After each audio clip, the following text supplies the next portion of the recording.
Gentlemen, welcome to the future. My name is Zach Gardner. I'm the chief architect at Keyhole Software, and a few months ago, I went on a little bit of a quest. Generative AI. What is it? Who is it? How can we apply it to our everyday life? These were things that I was thinking about as I drove to and from work every single day. These are things that I thought about in the summer when I was able to mow my lawn before winter was here. And I felt I didn't know enough. I felt that I needed to go out and talk to other people, kind of expand my horizons a little bit. You know, they say there's a time and place for everything, and that time and place is a interview via Zoom. So I went out, I scoured the internet, I asked friends. I had friends ask their friends. And through a very fortunate series of events, the person I'm going to talk to today is Dr. Cameron Cannon, who is, and I quote, just a consultant. Dr. Cameron, it's great to have you here today. Yeah, it's great to be here. Very excited. Very good. So, just as my usual disclaimer that I always like to put out, the views and opinions expressed in this program, the views and opinions of its participants do not reflect their employers, any organizations they consult for, any trade organizations they are affiliated with. This is just two guys. We're just talking, over Zoom. So, and if we say anything funny, that's just on us. It sort of is what it is. So, Correct. to kind of get us started off, for those in the audience that don't know you, who are you? Where did you go to school? What's this doctor at the beginning of your name? Like, what's your life Yeah. story in a minute? Well, Give it to me. I'll tell you. If you say Dr. Cannon in front of my kids, they will quickly remind you that I'm not a real doctor, and so they love to make fun of me for that. But no, so I started school, Oklahoma, did my undergrad, University of Oklahoma in psychology, religious studies. Moved to Denver, got a master's in counseling from Denver Seminary, then PhD in psychology, counseling psychology from University of Denver. And so that's how I got that title. It basically just means I know a lot about a very small amount of the world, psychology and change. And so, yeah, it's funny when you say just a consultant, because I definitely see myself and I'm listed as a generalist, which basically means that there's a lot of business problems that I could come in and help you solve, but I tend to think like a psychologist. And so that's kind of educational background. And then I guess a little more about me. I'm in Denver, Colorado, and I work for a company called Propeller. I've worked here for a little over 2.5 years, doing business management consulting. And before that, though, which I'm super excited to talk about, this topic, especially around healthcare and behavioral health, is for about 9 years, I worked in community mental health.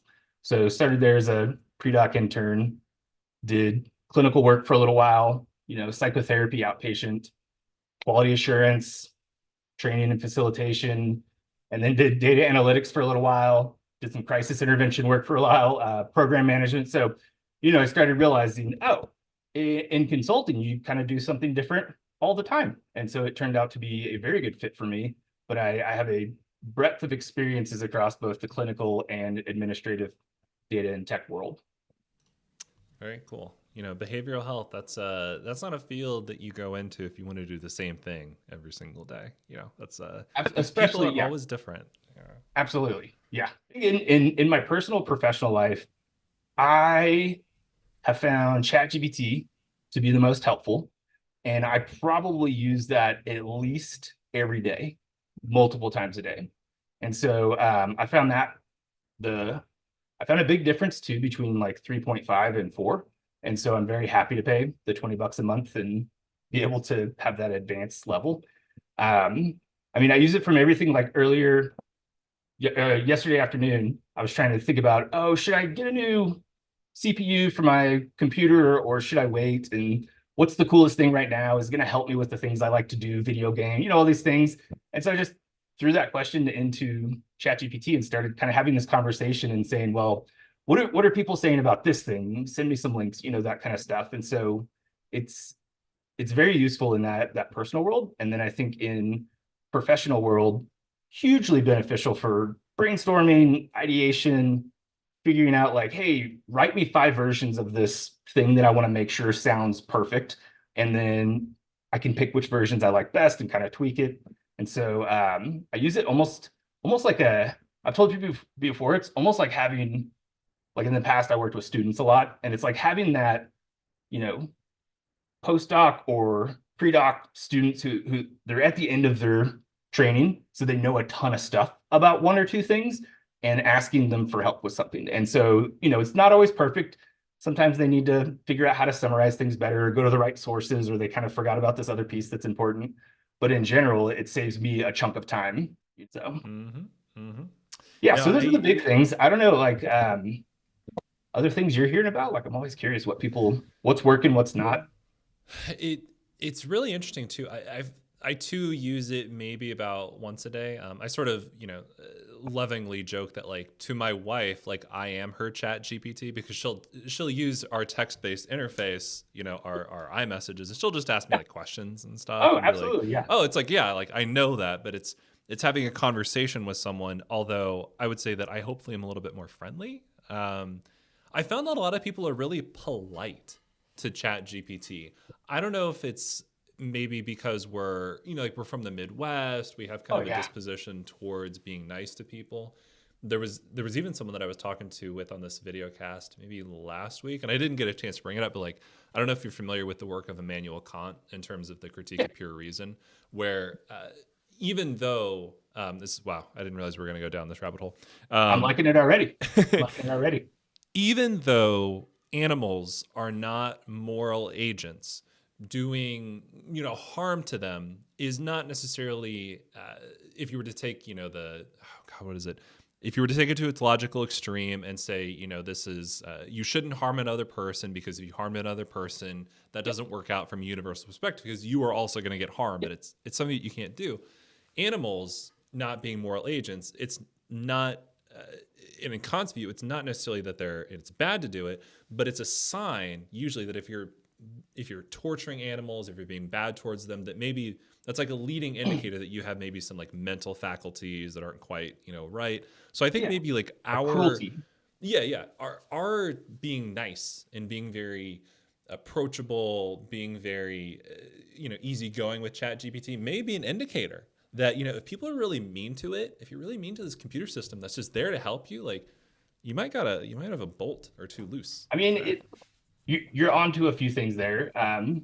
First, I love that you think about that because I've thought so much about it. And I initially had some people kind of make fun of me at work where I was like, no, you should say please and thankful Yeah. or thank you because I've seen Terminator. Like, I know what happens someday when everything takes over. Like, I want them to be like, oh, Cameron was cool. Like, Zach, he's all Mm-hmm. right. He's all right guy. Like, at least Mm-hmm. he was nice. So that's like the first thing we want to make sure we cover. The second thing that's really interesting about that is there is a lot of research around like road rage, cyberbullying, kind of when you're able to be anonymous, people tend to be more aggressive. And there's tons of like sub factors and I'm not an expert in that area, but it's one of those things where you talked about Kant. I think a lot from like a virtue ethicist perspective. And if I'm mean to a robot, that's gonna create this like disposition of meanness. And so then when I am in like a moral situation, my gut reaction is gonna be meanness. And I don't want that, you know? Um, that's actually it's so interesting, Zach, that you brought that up. So I'm excited to talk about that. We'll talk about healthcare for sure. Yeah, yeah, But yeah, maybe we'll need yeah. like So well, three more on the episodes. But healthcare front, yeah, in terms of sort of unique scenarios that I have been put in where I found it as effective, I was doing a proposal. I believe it was for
don't remember which one it was, but one of the things that they were trying to do was be able to create applications that help suicide prevention.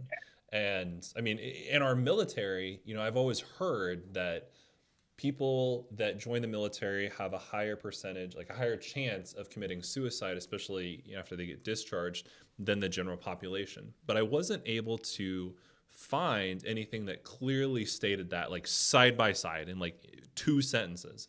So what I used ChatGPT for, I was like, all right, I have this one study that shows me from a percentage basis, this is the population size, this is how many committed suicide in the military as veterans. And then I have another one for, I think it was just the United States, which, I mean, certain states probably have a higher percentage of suicide than others. It just kind of varies. Hmm. And especially different countries I know have different percents of suicide than we do. So I was like, all right, it was like 10:30 at night.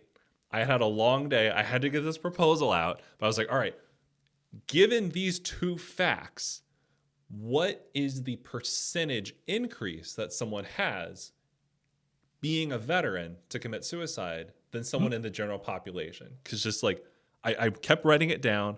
For You whatever need like reason, the an math was not intuitive working. estimate. It doesn't need to Yeah, be like a, nested regression, linear model, yeah, all that kind of stuff that you would do. But it's like, I just kind of want to gut check what's the vibe of this based on evidence. Is that what you're saying? yeah, yeah. And it worked, but it took me a little bit to formulate the question. Like Right. that's one of the things that I've found has been kind of a learning curve in terms of people using this tool. Is if it's you and I, we can go back and forth, we can iterate upon it. ChatGPT, it will respond to whatever you give it, and it's sometimes hard to even know how to phrase the question. So my Hmm. general structure of when I use it, I use a template of 4 sentences. The first sentence is the context. So I will say, Hmm. pretend that you are a mathematician at, uh, Yale. You're very decorated. You know what you're doing in the field of mathematics. The second one is the situation. So I'm like, all right, you have been presented with a research paper from a postdoc candidate that compares the suicide rates of military to general population.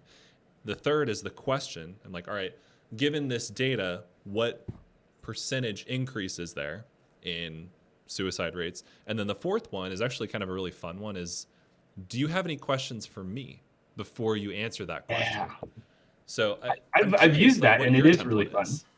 Yeah, it's really interesting to see what other further questions. A lot of times there's at least one where I'm thinking I didn't even think to give that information, you know? Mm-hmm. Mm-hmm.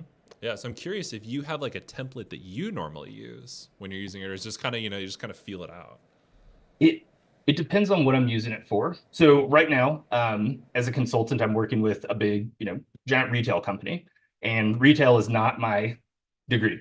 So one of the things that when I'm working, and I've worked with this company before, I've done retail before, so I kind of have a good grasp of, the terminology, the different pieces. But there's definitely like subsets within retail that I'm just like, I don't know what that means very well.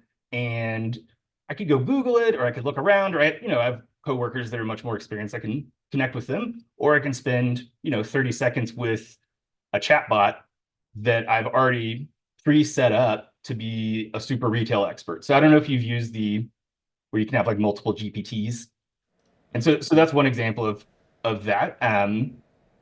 So I have it, that person like a paragraph explaining this is all this is how this is how you interact with people, this is what you're explaining. It's somebody who has this much experience, but this kind of is their expertise. So then I found it super helpful because I can just throw a word in there like assortment plan, and it gives me a thing like here's what happens in retail, and so it kind of knows. And then other than that, I think the promptings I use is kind of situation specific, and so it's very similar to what you do. I don't have like a template, but I just usually say, "You're this. This is what you know based off of XYZ resources." Or a lot of times, what I'll throw in there that I've noticed is helpful to say something like, a lot of times I'm looking up like a quick summary of what's all the research on burnout right now. Like what's the most recent 5 publications, and stick to like what I'll say is stick to peer-reviewed meta-analyses, replicated, kind of studies. That way it saves me time when I'm going and looking for Mm-hmm. the actual articles. I'm not going to like, there's some that it's just like, oh, that's just one study. So nobody, I don't want to use too much of that. But this one has been replicated 5 times. And so clearly this seems like they're finding something. So that's like one tip that I found to be helpful is to specify, like, especially with science, anything science related, like evidence-based, peer reviewed. But then I'll also sometimes say, based off expert opinions, and then say, please cite those Mm-hmm. experts as well. I think that's probably the biggest thing I do if it's something really important that I'm not going to intuitively kind of be able to estimate if it's real or not, is to say, okay, give me some resources and rationale for the answers you gave me, which I found to be super helpful. Another good example is like if you're a psychologist, a therapist, and you're providing psychotherapy, you might have like 5 really good interventions to help people, separate their thoughts and feelings or detect, what are the hot thoughts, like what's going on in my head versus is this true or not? And sometimes all 5 of those just don't resonate with a person. And so you're getting feedback, the person's not improving, that kind of thing. You could just go to one of these generative AIs and say, hey, here's the symptoms I'm dealing with. Here's the cultural context. Here's the whatever. What are some additional intervention ideas? And it'll spit out 10. And it's like, I don't like those. Give me 10 more. I don't like those. Give me 10 more. Oh, that seems like it would fit well. So then you go try that. And actually some places, Elios Health, I know, is doing some really interesting stuff around automating downstream documentation.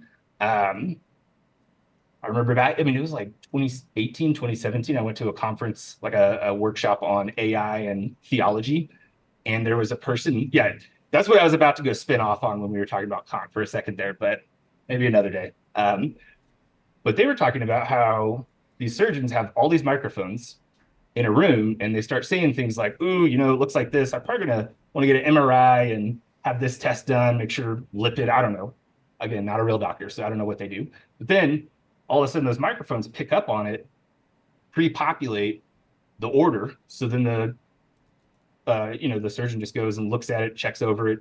Maybe a nurse or MA or somebody looks at it first and then just clicks send instead of having to actually type. And so that's the kind of stuff that like Elios and some others are doing is, okay, we know that this person has a treatment plan, diagnosis, all this, and here's the stuff that you want to do. Now help me write up the psychotherapy note. Mm-hmm. Some people are estimating like 40% of their time is spent doing documentation, talking to insurance companies, filling out paperwork, just dotting I's and things like that. I mean, we had, where I used to work, we'd have a nurse whose main job was to call patients because we couldn't bill for it. And so it was too expensive to have our psychiatrist Mm-hmm. constantly calling back and forth just to talk. And now, I mean, I don't know where it's at in life, but that could be a chat bot that could answer a lot of those questions 24/7 within a parameter of safety and have some warnings, things like that. But I mean, I think burnout, administrative load, healthcare shortage, employee shortage, I think that's where if people put a lot of energy and money into that, it's going to pay off huge down the road. Mm-hmm.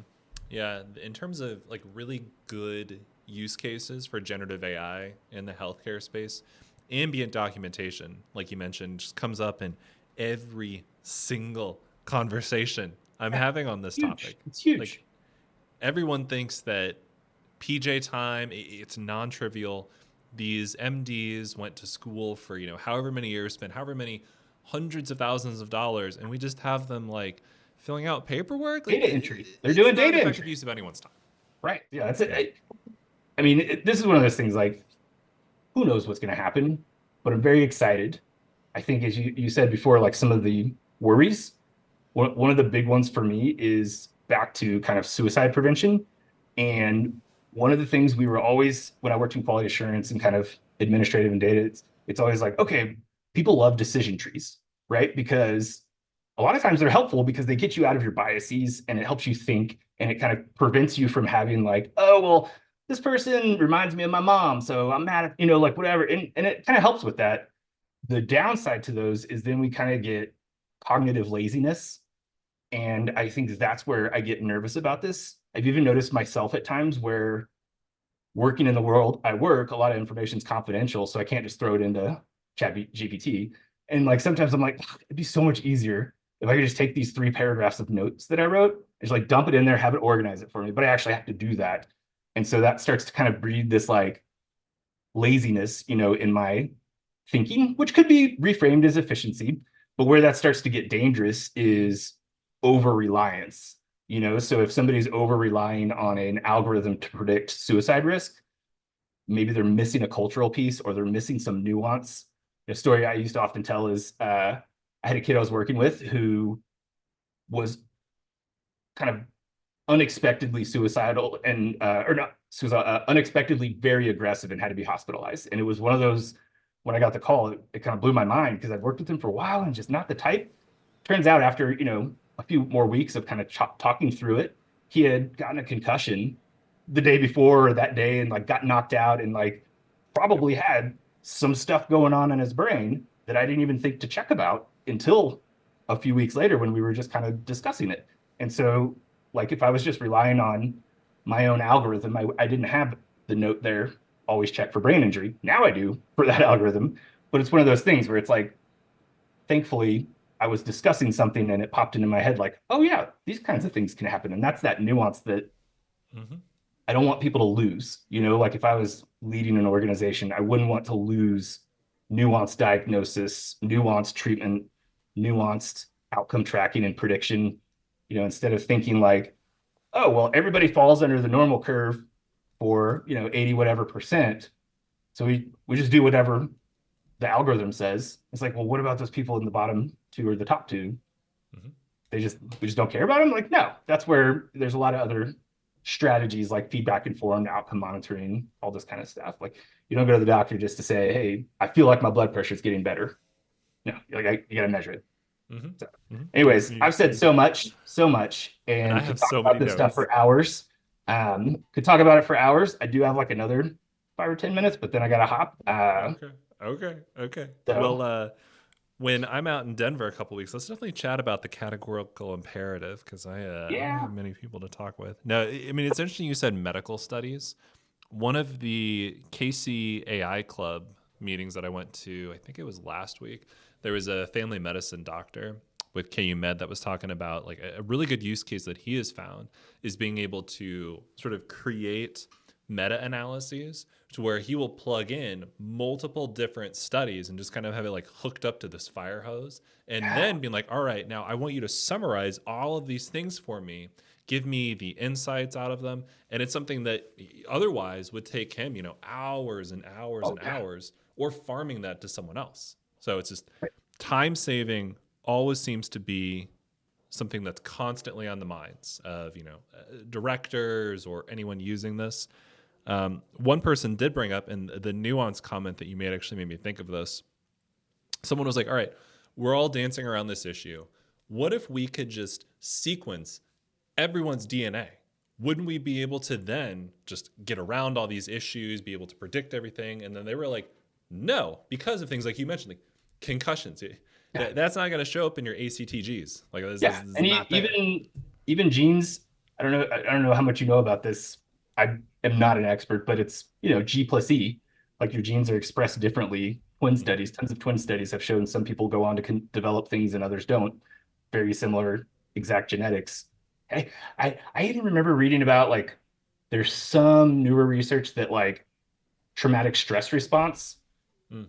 can change genetic expressions that are then passed down to the next generation. Don't like quote me on that. I'm happy to keep it in this video, but I don't remember exactly what all that was about, but it was really interesting. And so again, Interesting. it's like people like predicting disease is awesome and we can helpful, but I always think of it like, okay, if you're throwing a dart at a wall, having an average is better, right?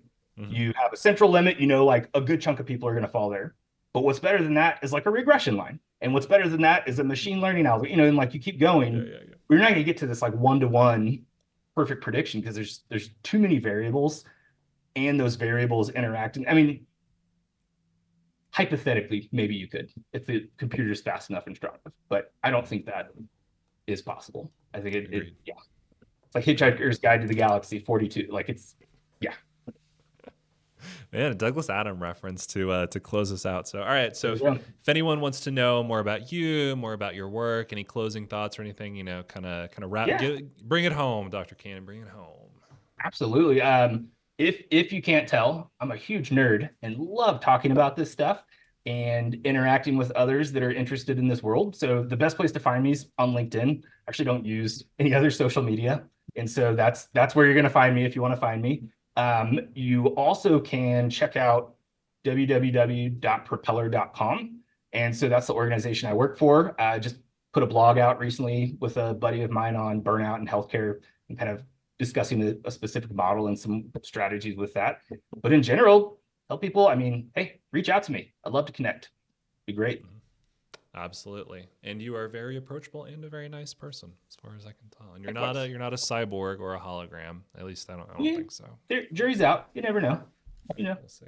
So Turing test no, was passed like years and years ago. You know what I mean? yeah, it's true. Hopefully I could pass it. So all right, Dr. There you Cannon, go. it's been Yeah. real. It's been fun. We've had some laughs, shed some tears. I'll see you maybe in a couple weeks when I'm out there. And Yeah. ladies and gentlemen, catch you in the future.